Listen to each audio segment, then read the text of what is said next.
ప్రాంతంలో కృష్ణాదేవిపేట వద్ద జీవనం ప్రారంభించాడు. తాను నేర్చుకున్న మూలిక వైద్యం ఆకుపసరలతో కోణాల్లో తిరిగే గిరిజనులకు వైద్య సేవలు అందించారు. గిరిజన తెగల ప్రజలు ఐకత్య కోసం హితబోధాలు చేశాడు. తగువులు పెట్టుకొని పోలీస్ స్టేషన్లకి కోర్టులకి వెళ్ళవద్దన్నాడు. పంచాయతీ పాలన ప్రోత్సహించాడు. ఆరోగ్యం కాపాడుకోవాలంటే కళ్ళు తాగొద్దని చెప్పాడు. అటువైపు ప్రాంతం అంతా కలియు తిరిగి దారితెరులన్నీ తెలుసుకున్నాడు.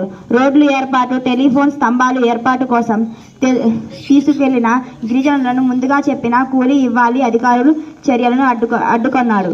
అక్కడి ప్రభుత్వం ప్రతినిధుల అవినీతిని ఇంగ్లీషులో ప్రభుత్వంతో గిరిజనులను అడవిలో కాయలు పళ్ళు కోసుకొనబడకుండా పశువులను మేపుకొనివ్వకుండా పాడుకొట్టి భూమిని సాగు చేసుకోకుండా అడ్డుకునే పని చేసింది.